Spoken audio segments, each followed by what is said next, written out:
আসসালামু আলাইকুম প্রিয় দর্শকবিন্দু, আশা করি সবাই ভালো আছেন।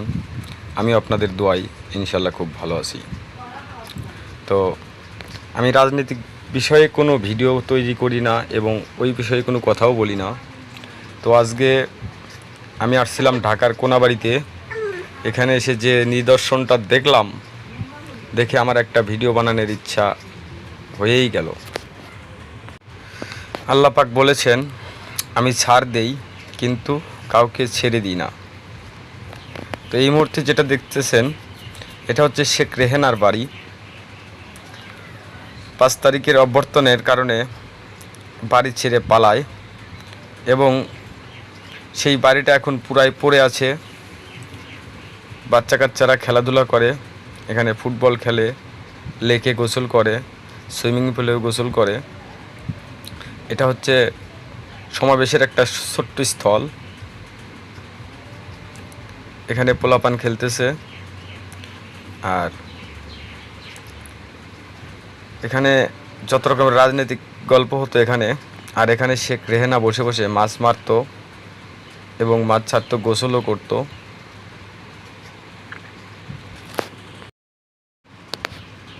আর এটা হচ্ছে সিকিউরিটি রুম প্লাস শয়তানের একটা আড্ডাখানা। যত কুকর্মের ফয়সালা এখান থেকেই করতো। দেখতে থাকুন, আর অনেক কিছুই দেখাবো। আমি ঘুরে ঘুরে ভিডিও করলাম। আচ্ছা, এখানে শেখ রেহেনা, শেখ হাসিনা বসে বসে গল্প করতো, মাছ ধরতো। এখানে এখন বর্তমানে ঝালমুড়ি বিক্রি হয়। আপনারা যাবেন, ঘুরে আসবেন, আপনাদেরও ভালো লাগবে। এই চেয়ারটাতে শেখ হাসিনা বসতো। আরেক পাশে এরকম আরেকটা আছে, এই যে এটা, এখানে শেখ হাসিনা বসতো। বসে যত রকমের কুকীর্তির আলাপ আলোচনা পরামর্শ এখানেই হতো। তো এখন এইটা পোলাপানের জন্য একটা বিনোদন পার্ক হয়ে গেছে।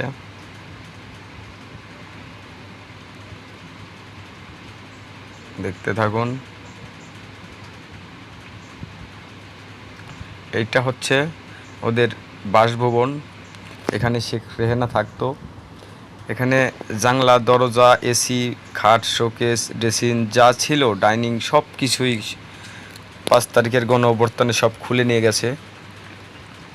কিছুই নেই, শুধু ফাঁকা বাড়ি।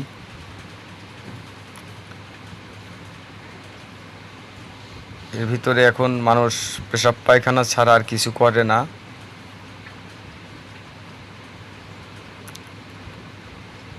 বাংলাদেশের অনেক মানুষই একটু রাত কাটানোর জন্য একটু আশ্রয় পায় না, একটু মাথা গোঁজার ঠাঁই পায় না। অথচ বাংলাদেশের সাধারণ জনগণের টাকা দিয়ে কি আলিশান বাড়ি, কি আলিশান রাস্তা কত সুন্দর করে তৈরি করেছিল। কিন্তু ওই যে বলেছি, আল্লাহ সাথ দেন, ছেড়ে দেয় না। তো বেশি দিন থাকার ভাগ্যে হয় নাই। এখান থেকে আমাদের সবারই শিক্ষা নেওয়া উচিত। কাউকে মেরে কেউ ঘরে যেতে পারে না। আজকে আমি যদি কারো ক্ষতি করি, প্রাকৃতিকের মাধ্যমে একদিন আমারও ক্ষতি হবে, এটা মাথায় রাখতে হবে। এটা হচ্ছে বাগান। এখানে বিভিন্ন ফলের গাছ আছে, সবজির গাছ আছিল, এখন অবশ্য অতটা নাই।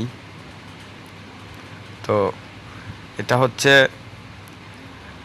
গাজীপুরের কোনাবাড়িতে। অনেক মানুষ এখন ঘুরতে আসে, দেখতে আসে।